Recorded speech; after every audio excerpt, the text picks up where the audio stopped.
Assalamualaikum warahmatullahi wabarakatuh. Alhamdulillahirabbil alamin wassalatu wassalam ala asyrafil anbiya'i wal mursalin wa ala alihi wa sahbihi ajma'in. Subhanaka la ilma lana illa ma 'allamtana innaka antal alimul hakim. La haula wala quwwata illa billahil aliyyil azim. Rabbi shrah li sadri wa yassir li amri wahlul 'uqdatam min lisani yafqahu qawli. Allahumma aftah alaina bi futuhil 'arifin bik. Allahumma ij'alna minal ladzina yastami'una al-qawla fayattabi'una ahsana.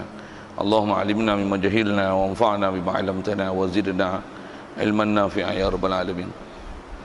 Qala Syekh Musannif rahimahullah ta'ala wa nafa'na bihi wa bi 'ulumihi fid dharain amin.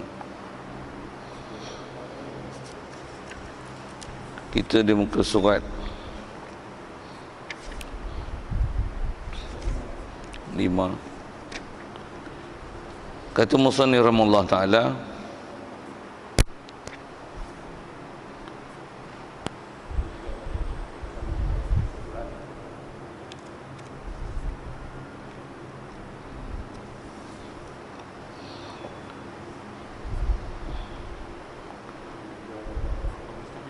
mustahil tu.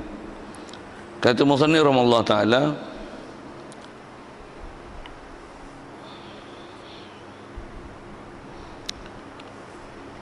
dan terbahagi pula mustahil itu kepada dua bahagi. Pertamanya mustahil li ghairi. Itu ke bawah lagi. Artinya mustahil bagi yang lain daripada zat sesuatu, seperti mustahil orang yang Islam tidak masuk syurga, dan mustahil orang kafir itu masuk syurga. Dan keduanya mustahil zati, artinya mustahil bagi zatnya, dan terbahagi mustahil zati itu kepada dua bahagi. Pertamanya mustahil zat mutlak, artinya mustahil bagi zatnya semata-mata dengan tiada ada qaid, seperti mustahil tiada ada Allah Ta'ala, dan mustahil boleh habis bilangan sifat kesempurnaan Allah Ta'ala. Hadirin sekalian, pertama sekali marilah kita rasakan syukur, terima kasih kepada Allah Ta'ala. Kesyukuran pertama sekali nikmat hidup yang masih Allah Ta'ala beri. Syukur hidup kita dapat dalam keadaan Islam, mak ayah kita Islam, maka Islamlah kita. Syukur banyak-banyak Allah Ta'ala isikan kehidupan kita ni dengan dimudahkan dan dilorongkan kita ke majlis-majlis ilmu, dan dengan ilmu tersebut dapat kita membenarkan di hati dengan apa saja ajaran yang dibawa datang oleh Nabi kita Muhammad sallallahu alaihi wasallam, kita terima dengan seyakin-yakinnya, dan kita menerima di hati sepenuhnya, dan kita beriman dan beriktikad dan menerima di hati itu pula tepat dengan ajaran mengikut kaedah akidah ahli sunnah wal jamaah. Jadi dengan kita membenarkan di hati dengan semua ajaran yang dibawa baginda Nabi Muhammad sallallahu alaihi wasallam tepat mengikut kaedah ahli sunnah wal jamaah itu, itulah dikatakan orang yang Islam beriman. Jadi syukur kita hidup dalam keadaan Islam beriman. Syukur juga Allah Ta'ala berikan kita boleh taat patuh perintahnya, meninggalkan larangannya, yang boleh patuh taat dan tinggalkan larangan, itulah dikatakan takwa. Syukur Allah Ta'ala jadikan kita orang yang bertakwa. Syukur juga Allah Ta'ala berikan kesihatan, lapangkan masa, dan diberikan hidayat taufik. Dengan itu dapat kita hadir untuk salat maghrib berjemaah, dan insya-Allah kita manfaatkan masa yang ada ni meneruskan bacaan kitab daripada kitab Paku Iman ni. Insya-Allah kita dalam masjid ni ada peluang mendapatkan iktikaf, sebab iktikaf adalah ibadah, tak sah ibadah melainkan dengan ada niat. Kalau tak niat lagi, mari kita khususkan keberadaan kita dalam masjid ni adalah semata-mata untuk iktikaf. Dengan lafaz niatnya saja, aku iktikaf dalam masjid ni kerana Allah Ta'ala. Dengan hadirkan niat itu dan menentukan kita ada dalam masjid ni, tidak ada lain melainkan kerana semata-mata iktikaf, mencari redha Allah Ta'ala, itu maka dengan itu sahlah niat iktikaf kita. Dan insya-Allah sepanjang keberadaan kita dalam masjid ni dicatat, dihitung, dinilai oleh Allah Ta'ala, ia sebagai sebahagian daripada amal soleh kita. Amin. Kata musannif, dan terbahagi pula mustahil itu kepada dua bahagi. Ada sekalian, dengan apa kita nak baca ni, kalau ikut macam mana pembahagian yang telah kita dah belajar dalam bab wajib lepas, yang ada istilahnya bab wajib. Wajib pun wajib akal yang kita bicara lepas, ada istilah wajib daruri nazari, ada wajib zati, wajib li ghairi, dan ada wajib zati mutlak, zati muqayyad. Dalam bab wajib macam tu, begitu juga kalau ikut bab mustahil.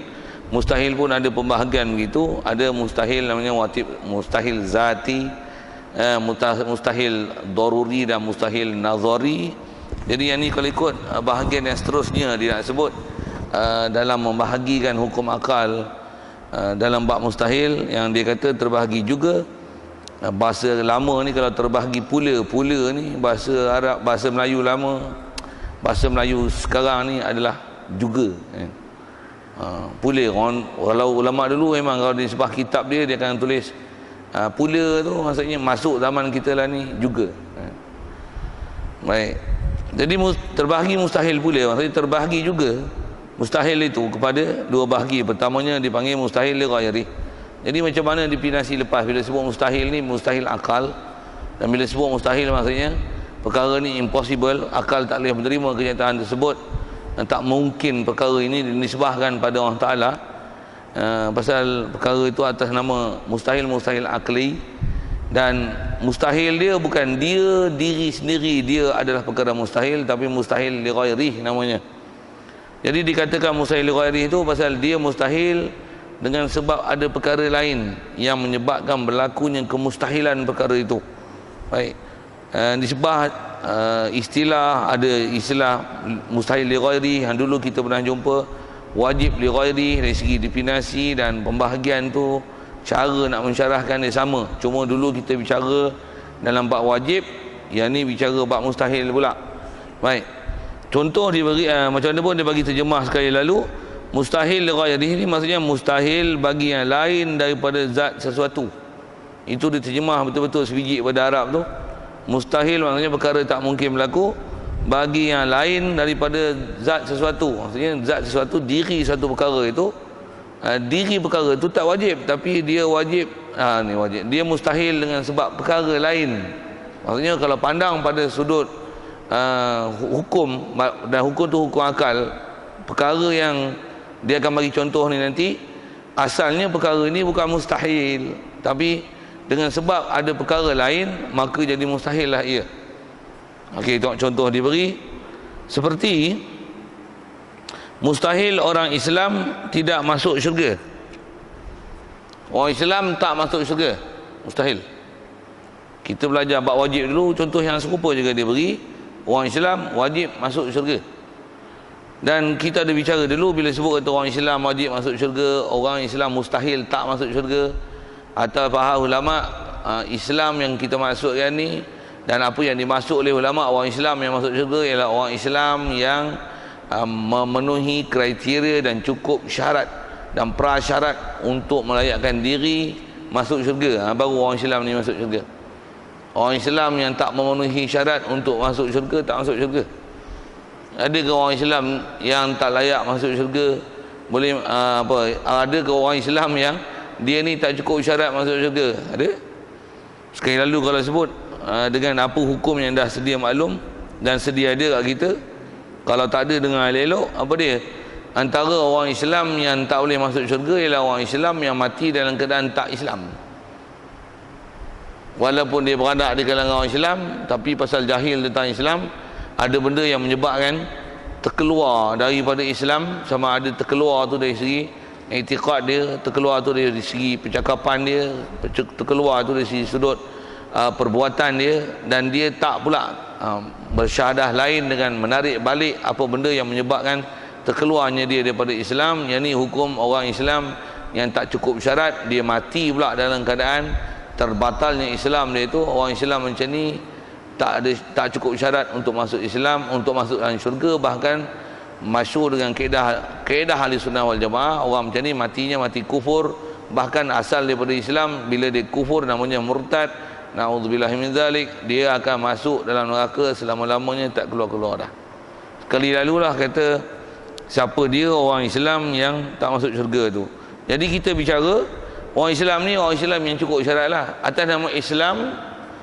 Dengan insya-Allah kita ada pembahasan panjang lebar yang akan disebutkan nanti, apa maksud Islam, apa maksud iman, definisi satu-satu, dan dengan itu kita nak tengok ada tak kriteria Islam dan iman tu cukup tak cukup pada kita, kurang ke ataupun lebih kurang ke apa seumpama itu, insya-Allah kita tengok ke depan macam mana pun ada prinsip umum dia sebut orang Islam yang cukup syarat mustahil dia tak masuk syurga. Satu lagi ayat dia beri, dan mustahil orang yang kafir masuk syurga. Orang kafir masuk syurga mustahil. Dan kafir pun kena faham, kafir yang mustahil masuk syurga, kafir mana? Kafir yang dah terima seruan Islam, yang dengan istilah kita ada bicara dulu, kafir yang ditaklif masuk Islam, yang ada taklif masuk Islam dengan mereka telah diajar tentang Islam. Ajar bab Islam ni maksudnya diajar bab ketuhanan, diajar dalam bab kerasulan, diyakinkan, didalilkan, dihujahkan, dimaklumkan, diinformasikan pada dia Tuhan sebenar ialah Allah, dan apa permasalahan dia telah diselesaikan dan diyakinkan, dimaklumkan, dihujahkan, didalilkan bahawasanya benar Nabi Muhammad SAW adalah utusan Allah Ta'ala, tapi dia masih tak mau masuk Islam, tak mau beriman. Tak, jadi dengan istilah Islam ni dia tak mau masuk Islam, kafir ni takkan masuk syurga. Takkan tu mustahil masuk syurga. Kafir ni mustahil masuk syurga. Adapun ada kita bicara dah lepas, kalau kafir itu adalah kafir ahli fatrah, ahli fitrah, yang mereka ni tak sampai seruan Islam pada mereka, mereka ni bukan mustahil masuk syurga, bahkan mereka adalah penghuni syurga dengan rahmat Allah Ta'ala, oleh kerana mereka ni tidak dibangkitkan Rasul ataupun tak dapat seruan Rasul, tak dapat seruan Islam dengan bahasa kita lah ni, maka dengan rahmat Allah Ta'ala lepaskan dia daripada neraka, masukkan dia dalam syurga. Itu pernyataan akidah yang sudah sedia maklum. Maksudnya kita bicara dulu, cuma kita nak bicara sini atas istilah dia yang sebut mustahilnya orang Islam ni tak masuk syurga. Mustahilnya orang kafir yang kita dah bicara syarat dia untuk nama kafir yang kata mustahil masuk syurga ni adalah bukan mustahil zati, maksudnya mustahil li ghairi. Masuk mustahil li ghairi, asal-asal hukum bukanlah mustahil untuk orang kafir masuk syurga, dan bukan juga mustahil untuk orang Islam masuk neraka. Tak mustahil perkara itu. Bahkan kalau kita belajar bab penaklukan akal dan hukum harus Allah Ta'ala dia nak jadikan orang Islam masuk dalam neraka. Boleh? Itu kata harus tu. Bahkan orang Islam tu umum, bahkan kalau sebut dalam bahasa kitab ni dia kata hatta Allah Ta'ala dia boleh masukkan Nabi-Nabi dan Rasul ke dalam neraka. Boleh tak? Ikut dia lah. Pasal Allah yang buat orang Islam, orang kafir, dia yang buat syurga neraka. Siapa dia nak jadikan penghuninya, apa ayat dia?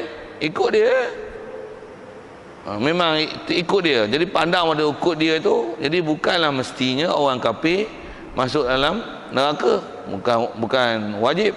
Begitu juga orang kafir bukan mustahil masuk syurga, bukan. Begitu juga nisbah orang Islam bukan wajib masuk syurga, bukan mustahil masuk neraka. Tidak. Asalnya harus belaka.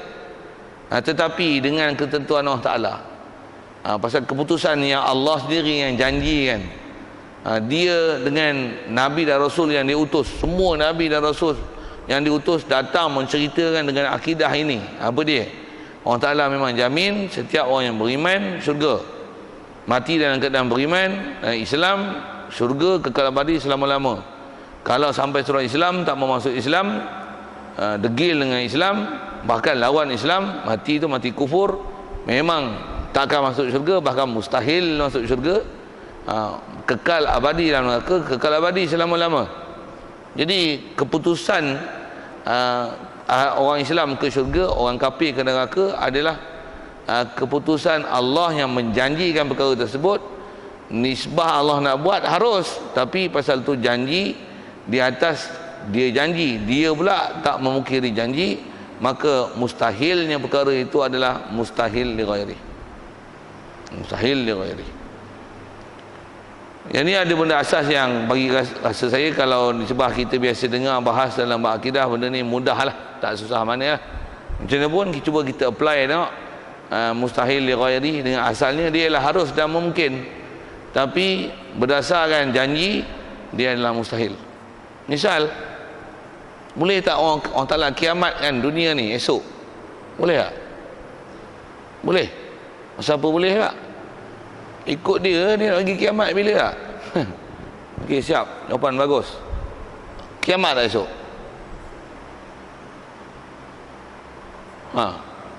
Bagi pandangan sekarang. Tadi kata harus, tu dah kata mungkin boleh. Esok kiamat tak? Jawab. Tak, mustahil kiamat. Ngapa pula boleh mustahil? Tak, tadi kata harus.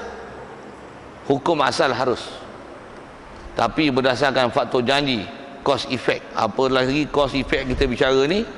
Berdasarkan nas yang ada, baik daripada Qurannya, daripada sabda Nabi SAW nya, yang antara lain, kiamat takkan berlaku melainkan mesti ada 10 peristiwa besar yang dipanggil alamat-alamat besar kiamat.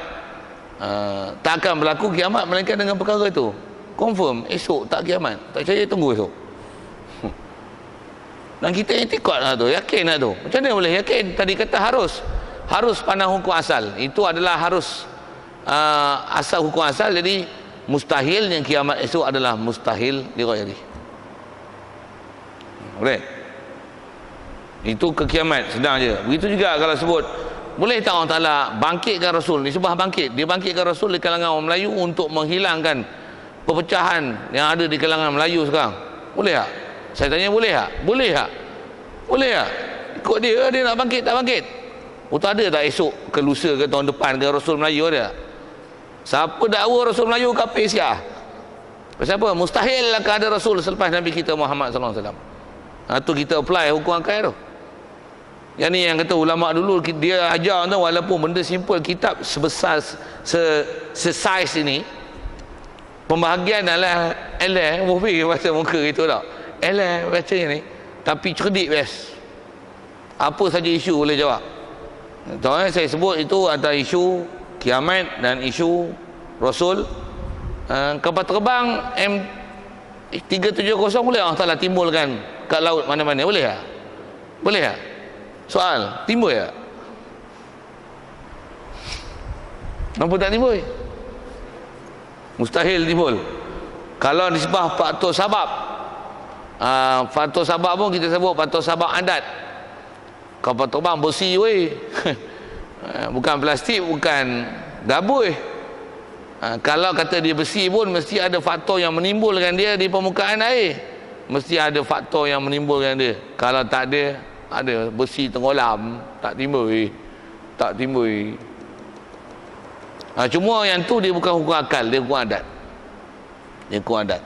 Apatah lagi macam-macam teori ni kau. Lagi lama nanti kita dengar teori macam-macam. Esok terbongkar gitu ya. Apa-apa lah, pening kau tengok. Tak apa tu, saya tak hurai panjang itu. Tuan-tuan nak hurai tu. Lagi pun benda tu asal nak sebutnya, bila dia bukan kata mustahil akal, tu yang jangan mustahil kalah semustahil-mustahilnya, benda yang istilahnya dia ada keberangkalian. Jadi janganlah nafi. Boleh jadi ke dia orang yang penumpang tu masih hidup? Boleh. Mayat tak jumpa lagi, kapal terbang pun tak jumpa lagi sebenarnya. Jadi janganlah mustahil dia orang hidup. Alah mustahil pula. Untuk isteri dia orang dah jadi janda belum? Dah kena iddah belum? Belum lagi. Hukum mafkud. Kalau kita belajar bab fiqahnya, bab fiqah lah. Tu. Macam mana pun atas kita bicara, benda yang keberangkalian harus berlaku, harus lagi. Bila harus macam mana? Harus tak boleh bagi hukum apa-apa lah. Mungkin masih dalam istilahnya mungkin kan. Yang kita bicara Rasul tadi, tu memang confirm, yakin mustahil akan ada Nabi Rasul Melayu. Tambah Melayu hidung penyek jadi Rasul. Tak ada hak. Tak pernah ada sejarah Rasul Melayu. Rasul Indonesia ada Nabi Indon kan. Sekiranya syarah kau tu apa nak sebut ialah benda tu mustahil kalau itu. Buat misal lah. Satu lagi masih bab tu, perkara tu mustahil atau tidak nak bicara. Orang mati sekarang, mati dengan mana cabut roh. Lepas tu kat dunia sekarang ni hidup balik. Maksudnya roh masuk balik kan dia, hidup balik. Boleh tak? Boleh tak Allah Ta'ala buat itu? Boleh tak? Boleh. Harus. Soal, ada tak sekarang ni orang mati, tu roh datang masuk hidup balik? Ada tak? Mustahil. Macam mana boleh faham mustahil tu? Tu kena tengok peraturan syarak yang dah ada. Tidak akan ada orang yang mati, orang yang Allah Ta'ala kembalikan roh dia untuk hidup balik di atas muka bumi ni, di dalam dunia ni, melainkan orang yang tertentu saja, yang mustasnayatnya dah lepas. Kisah Nabi Musa, yang kisah lembu betina tu, kisah Nabi Isa yang bangkitkan orang mati tu. Orang tu saja yang atas dunia ni mati duduk balik. Lepas tu mati balik tu. Yang tu saja orang-orang yang mustasnayat, yang dikecualikan, yang akan ada istilahnya mati atas dunia ni, hidup balik atas dunia ni sekali lagi. Tapi atas umum akidah macam mana? Mustahil. Mustahil apa tu? Mustahil akli. Mustahil akli mana? Mustahil li ghairi. Asalnya harus Allah Ta'ala boleh bagi bangkit atas muka bumi ni. Siapa dia nak bangkitkan? Tapi di atas janji dia tak akan hidup kan. Bila dah mati ni bangkit sekali lagi. No. Yang tu yang cerita dalam Quran, Rabbana ahyai tanasnatain. Engkau hidupkan kami dua kali, kalau boleh mati pun dua kali lah. Syarah tu panjang lah tafsir tu, tapi macam mana pun nak sebut, setiap orang mati, yang orang mati minta Allah Ta'ala supaya Allah Ta'ala balikkan mereka hidup ke bumi. Farji'na na'mal salihah inna muqinun. Tak ada, takkan ada seorang mau balik atas hidup dunia ni. Tak ada seorang mau balik. Semua mati alam barzah. Alam barzah. Apa saya nak sebut tu? Nak sebut atas kaedah yang dia sebut hukum akal. Cuma kita nak tahu fakta-fakta tu, fakta-fakta hukum akidah itu, yang kata takkan ada Nabi, kiamat takkan berlaku esok, kiamat takkan berlaku melainkan ada alamat besar.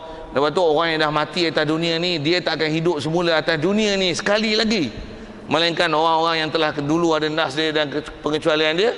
Lah ni mustahil, dan mustahil tu li ghairi. Macam mana nak tahu? Waktu kena tengok bab akidah satu-satu lah. Satu. Satu lagi misal lah. Saya sebut mustahil lah. Nak maklumat ni yang kena mengaji nama akidah ahli sunnah wal jamaah ni. Sekali lagi tak? Boleh tak Allah Ta'ala kalau dia nak bagi wahyu, dia bagi wahyu lagi pada manusia sekarang ni macam mana dia bagi wahyu pada Nabi dan Rasul dulu? Boleh tak? Nisbah boleh macam mana nak jawab? Boleh. Nisbah boleh tak? Boleh. Jadi tak? Ada lagi ke masih manusia yang Nabi Rasul? Nabi Rasul mustahil. Yang ni tak Nabi tak Rasul tapi dapat wahyu. Boleh tak? Kenapa ulang mustahil? Apa hujah? Kenapa ulang mustahil lah? Nabi Rasul memanglah. Bab Nabi Rasul ni ditutup dengan Nabi Muhammad. Yang ni tak Nabi tak Rasul. Tak kata mustahil pun. Mustahil ke harus? Jawab. Ni kita tak bercodeh. Ni main dengan Syiah kan tu tak kerti nak jawab. Syiah dia punya khalifah, imam-imam dia semua boleh dapat wahyu lagi, walaupun bukan Nabi dan Rasul. Kata dia khilafah lebih besar daripada imamah. Penin. Adulah khilafah lebih besar daripada imamah. Khilafah lebih besar daripada imamah. Silap-silap terbalik saya sebut. Khilafah lebih besar daripada nubuwah dan risalah. Maksudnya orang jadi khalifah lebih besar daripada orang jadi Nabi dan Rasul. Kalau Nabi Rasul pun dapat wahyu, orang jadi khalifah mesti dapat wahyu. Tu sesatnya Syiah tu. Dan keluar ahli sunnah wal jamaah kafir tu. Tu yang dia kata imam-imam dia masih menerima wahyu. Jangan buat kelakar gitu. Nisbah harus boleh orang Ta'ala buat, tapi berdasarkan janji tak akan ada. Nabi Rasul pun dah tak ada selepas Nabi Muhammad. Yang ni tak Nabi tak Rasul dapat wahyu. Dia nak buat kelakar gitu. Akidah apa ni? Bukan ajaran Islam. Keluar dari Islam. Keluar dari Islam. Mengapa berani kata itu? Panduan akidah dia. Dan mustahil tu bukan mustahil syar'i, bukan mustahil adat, mustahil akli, mustahil pula mustahil li ghairi. Janji siap, takkan ada. Kiamat boleh Allah Ta'ala bagi kiamat dunia ni? Boleh tak bagi kiamat? Tanya hukum boleh dulu. Boleh tak dia tak bagi kiamat? Boleh untuk gambar-gambar kiamat ke tak kiamat? Nak jawab macam mana? Wajib i'tikad dia memang kiamat yang dunia. Mustahil tak kiamat. Pasal apa? Janji dia tak akan menyalahi janji. Wajib i'tikad mesti kiamat. Mesti kiamat. Mustahil tak kiamat. Mustahil li ghairi. Mustahil li ghairi. Okey, boleh faham mustahil li ghairi. Cari lah tu apa dia tu. Nak cari tu kadang-kadang tak ada maklumat. Berpindah ke kepala. Itu yang kena ngaji banyak lah bahasa itu. Ya. Mati-mati. Ya, orang yang hidup semua mati. Boleh tak Allah Ta'ala tak matikan? Betul? Ada tak yang memang tak mati? Ada. Belajar akidah, malaikat Israfil dia mati, malaikat Maut dia mati. Dan malaikat Maut ni adalah antara malaikat yang dia sendiri cabut nyawa dia. Siap. Memang mati semua. Kalau ada pun yang mustasnayat, yang kecuali. Semua binasa bila ditiup sangkakala, melainkan siapa yang Allah Ta'ala kendaki. Siapa tu? Dah ada dah, nas siap. Arash, kursi, Lauh Mahfuz, kolam, syurga, neraka, mayat orang mati syahid, mayat Nabi-Nabi dan Rasul. Ni yang kecuali ni. Yang mana datang pengecualian tu, tu yang kita nak pergi faham, nak mengaji. Tu nak ingat, nak faham. Dan khusus kita sebut sini, yang inilah yang nak faham tentang pembahagian. Dan di situ yang kita nak tajamkan kita punya dari segi kaedah akal kita. Dengan akal pula mesti berdasarkan kaedah syarak yang telah ulama senaraikan kat kita apa dia perkara yang nama mustahil tak mustahil itu. Dengan pembahagian ni menajamkan kita fahaman kepada bab-bab ni. Satu sekali lagi sebut, masih bab-bab mustahil yang kalau isu pilihan raya selalu keluar ayat tu tuan-tuan. Undi parti ni masuk syurga, undi parti ni masuk neraka. Ada orang kata apa? Mana kau pula ingat Tuhan ke? Nak tentukan ahli syurga, ahli neraka. Syurga neraka bukan kau punya. Macam mana jawab? Berdasarkan kaedah ni ya, li ghairi ni. Memang syurga neraka Allah Ta'ala punya. Tapi kan Allah Ta'ala dah janji kan, ahli syurga siapa ciri dan sifat dia. Ahli syurga ni, ahli neraka pun apa ciri dan sifat dia. Kalau ciri kau ciri ahli neraka, engkau ahli neraka lah. Kau dakwa lah ahli syurga macam mana pun. Itu kalau engkau dakwa engkau ahli neraka, kalau kata ciri ahli neraka, begitu jugalah kalau dia ahli neraka, siapa yang sokong ahli neraka akan masuk neraka lah. Macam mana orang yang ahli neraka dah ada ciri neraka? Kan tu pun tak faham. Yang kata dia, aku faham tu, tapi hak Allah Ta'ala dia nak menentukan. Itu Allah Ta'ala yang tentukan dan dia yang suruh kita menghukum dengan gitu bagi dia faham dia elok tu. Dia kata Islam tak ajar kafir mengkafir. Memanglah orang Islam kita tak diajar kafir. Tapi kalau orang Islam macam Kasih Ahmad tu memang dah jadi kafir, hak tu kena kafir. Tak kata kafir, yang kafir pasal hang bodoh. Orang yang memang kafir pun tak tahu hang kata kafir. Lah, awak jadi bodoh tu. Ni jahil tentang Islam mata tu kan. Memang kita tak diajar kafir mengkafir. Orang sesama Islam yang tak kafir kita kata kafir, memang salah. Tapi kalau orang Islam yang jadi kafir, kita tak kata kafir, kita salah pasal kita tak kafirkan orang yang memang kafir. Dengan ahli akidah tu. Satu kita ni buat istilah kita duk bicara ni, kafir itu kafir Islam, lepas tu syurga neraka, mustahil tak mustahil, harus tak harus. Tu dia ni mungkin berlaku ke tak mungkin berlaku ke, hak tu dari si hukum syarak tu satu hal. Dan apa kita bicara ni pembahagian lah. Tak kata mustahil, dia bukan perkara mustahil pada asalnya, tapi mustahil li ghairi. Mustahil li ghairi. Sikit kalau tengok Quran tuan-tuan tentang perkara mustahil ni, khususnya tentang orang kafir yang Allah Ta'ala janji dia tak akan masukkan orang kafir ke dalam syurga. Alladzina kafaru, orang yang kafir ni Allah Ta'ala sebut dalam Quran, surah mana ayat mana persemak ni, alladzina kafaru, Allahumma salli ala apa belakang tu sebut, tapi alladzina kafaru, belakang tu sambung dia, awak belalut nak baca ayat, sambung ayat macam-macam. Allahumma salli ala alladzina kafaru wa kazzabu bi ayatina la yadkhulunal jannata hatta yalijal jamalu fi sammil khiyat. Orang yang kafir dah kafir, dustakan pula ayat Quran, dustakan Nabi, dustakan apa yang dibawa oleh Nabi Muhammad sallallahu alaihi wasallam. Apa jadi kat mereka ni? Mereka ni la yadkhulunal jannah, tak akan masuk syurga.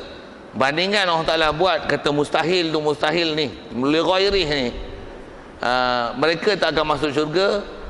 La yadkhulunal jannata hatta, bandingkan tak masuk syurga tu macam mana tak akan masuknya syurga, sebagaimana tak akan masuknya unta ke dalam lubang jarum. La yadkhulunal jannata hatta yalijal jamalu fi sammil khiyat, macam mana unta tak akan masuk dalam lubang jarum.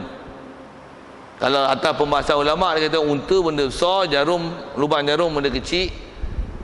Dari si qadiyah kaedah berfikirnya, benda besar dengan benda kecil benda besar takkan boleh masuk dalam benda kecil. Selagi benda tu besar adalah besar, benda kecil adalah kecil, benda besar takkan masuk dalam benda kecil. Unta tak akan masuk dalam lubang jarum, tidak akan masuk sama sekali. Macam itulah orang kafir tidak sama sekali akan masuk dalam syurga. Oh, tajam tu Allah Ta'ala bagi dia punya perbandingan analogi mustahil itu. Orang kafir tak masuk syurga, macam mana unta tak boleh masuk dalam lubang jarum.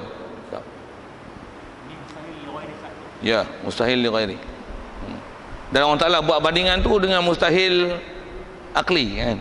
Unta yang besar masuk lubang jarum, mustahil. Kalau ada orang petikai sikit macam ni, kan boleh jarum tu lagi besar. Unta boleh masuk lubang jarum.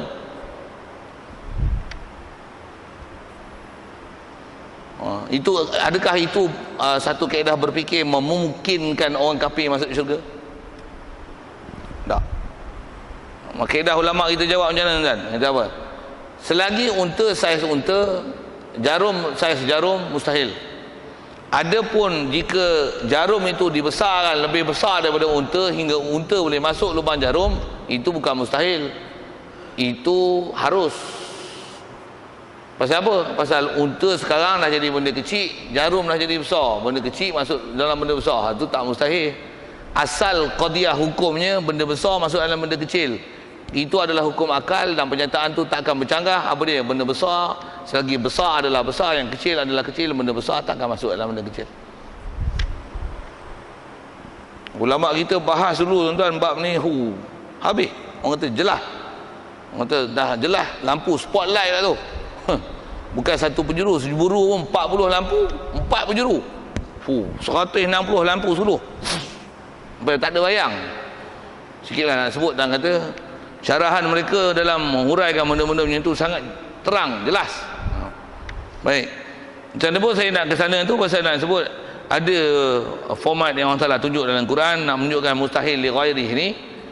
Ulama pula tak, dia tengok Quran, baca, faham, dia boleh buat taksimat, boleh buat pembahagian, dia boleh hipotesis kan, pecah. Mustahil ni daruri nazari, mustahil zati li ghairih. Kita angah itu dah bagi pecahan pun tak faham. Sikitlah itu tak faham tu satu tuan tengoklah balik kitab ada, tak ada kitab bawa balik satu. Jangan lupa bawa duit dan tabung macam mana telah dimaklumkan tadi saja, elan balik. Baik, selesai itu. Dan keduanya mustahil zati. Okey, soalan tu ada khususnya tentang mustahil li ghairi, yang asalnya walaupun dia harus, tapi dia jadi mustahil dengan sebab perkara lain. Dan khusus sebut perkara lain tu, faktor dia faktor janji. Ada soal kita tu? Kuat sikit. Okey. Selain berjanji tu, ya. Selain daripada faktor janji yang dikatakan itu adalah li ghairihnya, maksudnya perkara lain yang mendatang yang menyebabkan bertukar hukum harus tu pada mustahil itu, antaranya adalah qadiyah akal. Kalau masyhur dengan kaedah ulama ahli sunnah wal jamaah mengikut kaedah Asy'ariyah dan Maturidiyah ni, antaranya qadiyah akal lah. Apa dia qadiyah akal? Yang ni memang kena ngaji khusus, panjang juga nak sebut tu, tapi umum bahasa disebut qadiyah akal. Dan qadiyah akal dengan mana benda tu memang telah dibuktikan dengan sejelas-jelasnya dan memang tak boleh dinafikan. Perkara itu dari segi kata kemustahilannya, khusus kalau sebut benda tadi, benda besar masuk dalam benda kecil. Quran buat perbandingan unta dengan lubang jarum. Cuma diistilahkan benda besar dengan benda kecil ni adalah qadiyah ulama punya istilah. Jadi antara Quran sendiri buat satu kaedah untuk diambil faham, untuk jadi kayu ukur di situ, antara kaedah berfikir dengan hukum akal. Yang akal tu kalau memang benda besar, benda kecil, besar tak akan masuk dalam benda kecil, dia termasuk dalam li ghairi yang memustahilkan satu perkara. Tengok. Jadi maksudnya selain daripada janji, antara yang menyebabkan menjadi mustahil li ghairi itu antaranya ialah qadiyah akal. Antara akal di situ besar tak akan masuk benda kecil. Itu juga setiap benda yang ada, yang maujud, yang nama makhluk, dia tak dapat tidak mesti gerak atau diam. Wajib. Mustahil tak gerak tak diam, mustahil gerak dan diam satu masa. Itu hukum akal juga.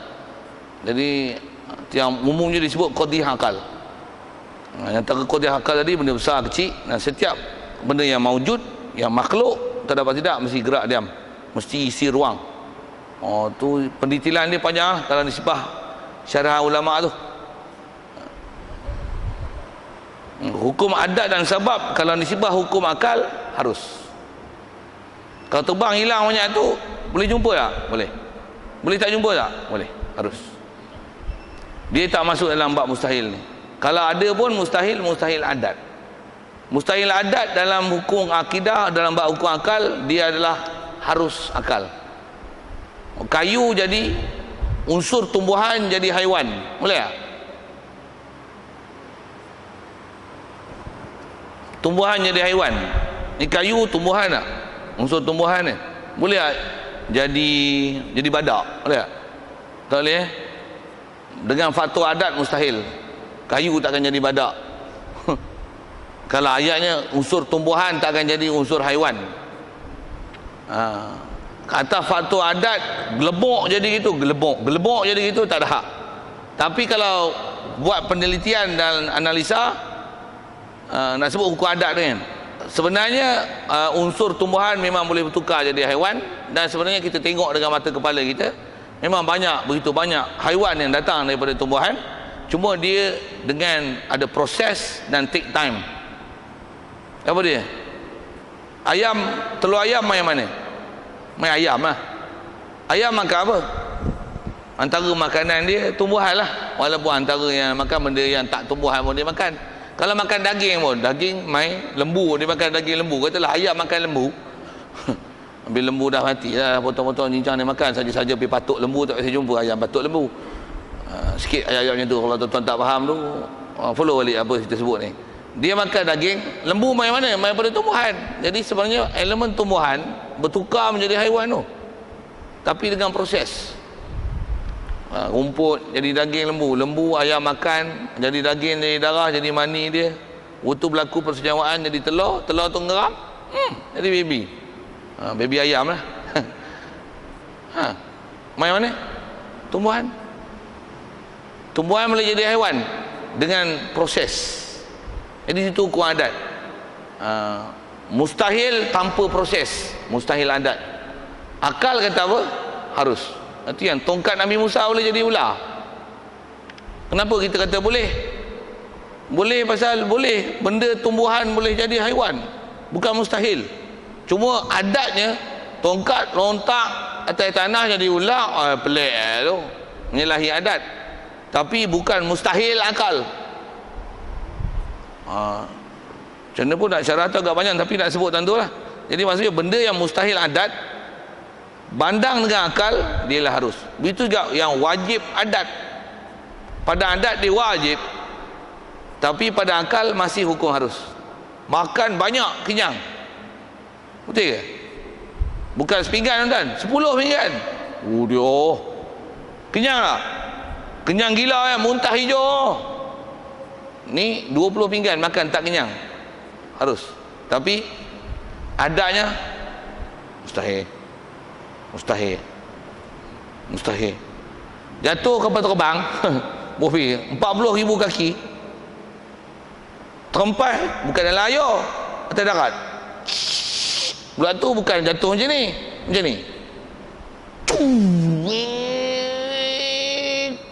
gebabau Bofi, begitu nak bunyi dia, meletup pula tu, seorang pun tak cedera.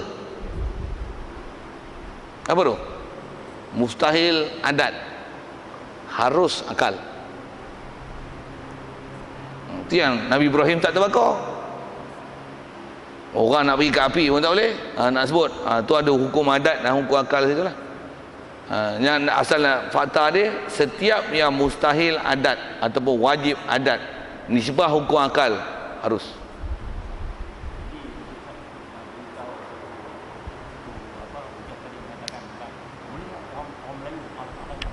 Jadi Rasul Melayu ya. Itu yang mustahil li ghairi kita bicara ni. Mustahil, tak akan jadinya. Tapi jatuh korban terbang, terempas, meletup, gebabau, tak mati. Mungkin.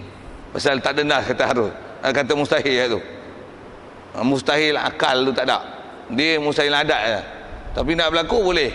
Dia tengok sabar. Dia tengok wali. Boh pi wali tu. Wali tu bagi cukup syarat lah kan. Disebab harus berlaku. Itu kot. Jadi kalau dengan bab Nabi Melayu dengan Rasul Melayu tu, tu lain. Itu lain. Itu memang dah ada ketentuan janji takkan berlaku. Boleh kot. Selalunya kita selalu payah sikit tuan-tuan, macam kita duk mijah ni.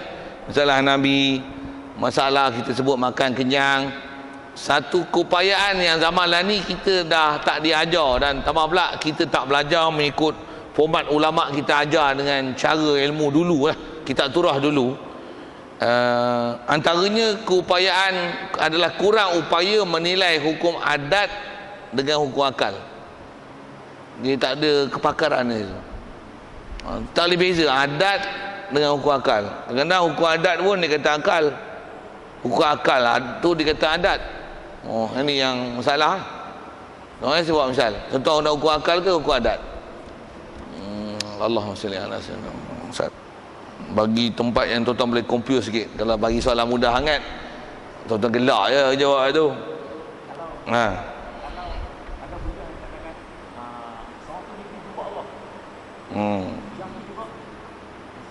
Ya, betul. Dia kat dunia ni dia kata aku dah zikir, aku sampai satu tahap, aku zikir nampak Allah. Nabi Muhammad pun boleh nampak Allah, takkan aku tak boleh? Dia pun manusia biasa agak. Macam mana tu? Tu mustahil li ghairi. Macam mana nak tahu tu? Tu yang saya sebut, kena mengaji betul-betul lah, kena tanya. Kalau tak tahu kena tanya ahli dia. Macam mana pun nak sebut macam ni, antara bab akidah mengikut kaedah ahli sunnah wal jamaah yang telah diputuskan oleh ulama berdasarkan Quran dan hadis, memang tidak akan berlaku atas muka bumi ini, masih hidup atas dunia ni, tidak akan ada seorang pun makhluk yang boleh melihat Allah Ta'ala dalam keadaan jaga, melainkan hanya berlaku pada baginda Nabi kita Muhammad sallallahu alaihi wasallam dalam peristiwa Isra' Mi'raj. Dia seorang, he is the one and only. Jadi siapa-siapa yang mendakwa dalam masa dia hidup ni sedar, jaga, dia kata aku nampak Allah dengan mata kepala aku, sama ada dia ahli sesat ke, ahli tarekat ke, martabat 7, martabat 20 ke, bohbih tu, Monterey ke, orang awam ke, orang alim ke, orang jahil, orang Malaysia ke, Indonesia ke, persatuan ulama ke, persatuan gila babi ke, bohbih gitu, dia kata aku nampak Allah, out, keluar pada Islam, keluar pada ahli sunnah wal jamaah, wajib syahadah lain, tarik balik apa yang dia cakap. Murtad tu hukum ni.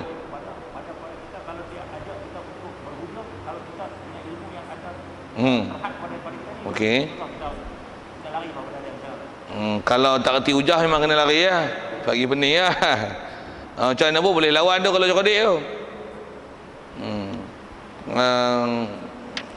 Kalau tak hujah pun atas kita ambil keputusan itu kan. Maksudnya ada benda yang istilahnya benda yang telah memang diputuskan, termasuk dalam istilahnya elemen yang telah diputuskan oleh ulama akidah ahli sunnah wal jamaah. Apa dia yang nisbah boleh tak boleh berlaku, khususnya tentang melihat Allah Ta'ala dalam keadaan jaga tu. Kalau dia hujah, kalau tuan-tuan sanggup lawan-lawan lah, tapi pertahanlah kaedah tu. Memang kau jumpa Allah Ta'ala, tak mustahil. Kalau dia kata jom kita debat, lari lah debat. Kalau berani beradak. Kalau tak berani lari ya, panggil yang lain. Macam mana pun berani kan je. Sikit dengan buaya tu, cari jalan macam mana nak jatuhkan hujah dia. Pasal benda tu memang mustahil, memang tak ada. Tambah pula kata dia, aku pun jadi Nabi tau, yang buat kelakar. Kalau kita tak, orang kata tak, bukan orang ilmuwan Islam pun, ada benda yang khusus kita jumpa akan datang, ada benda yang kita pernah jumpa, dan saya sebut istilah ini, benda yang maklum fid din bid darurah, something yang simply known among the Muslims. Mustahil ada Nabi, mustahil ada Rasul, tambah Nabi dan Rasul Melayu. Yang ni mustahil adanya boleh melihat Allah Ta'ala dalam keadaan jaga. Itu adalah istilahnya common sense, common knowledge dalam kaedah ahli sunnah wal jamaah. Jadi kalau ada orang dakwa, lawan. Satu tuan-tuan tak hafal nas pun, cari kaedah akal macam mana nak kelahi dengan dia. Pasal kadang-kadang benda macam tu dia kaedah akal lah, tak payah tengok Quran. Tak payah tengok Quran, pakai kaedah akal dia. Sepak gitu lah, bagi mampu ya. Maksudnya bukanlah sepak fizikal ni kan, sepak dengan hujah. Agak-agak apa alasan dia nak bagi ya? Apa dia? Harus kan? Kalau Allah Ta'ala nak beri kan. Pasal kata dia, Nabi Muhammad pun Nabi Rasul. Dia nak pilih boleh melihat Allah Ta'ala. Aku pun manusia biasa juga. Macam mana Nabi Muhammad manusia biasa, aku manusia biasa. Tak mustahil untuk aku boleh melihat Allah Ta'ala. Ya tak? Boleh? Kalau hidayah pun klien ni lah. Kau nak pergi berjumpa, saya nak sebut ni, nak ajar kaedah berdebat kan. Gunakan kaedah mantiki, kaedah berfikir sikit, kaedah akal je. Tanya dia, kau nak jumpa Tok Najib senang. Mesti ada prosedur. Dah dapat hujah. Macam tak saya nak kata apa? Tak macam ni. Oh slow kaedah berhujah. Tanya kan dia, awak nak jumpa Najib Tun Razak senang. Najib Tun Razak tu kuat high level sangat kan. Nak jumpa Mukhris lah. Mukhris lah. Nak jumpa Mukhris senang. Kena buat appointment dulu. Pergi teradap jumpa boleh tak? Silap kena tangkap, kena tibai lagi. Pasal apa? Bodyguard dia banyak, kata orang tepi jalan mana pergi sambak dah, lagi kena bom apa kan. Mesti ada prosedur. Engkau nak jumpa Allah Ta'ala ada prosedur. Makhluk pun ada prosedur dan ada peraturan, takkan kau muka sekupang ni tak ada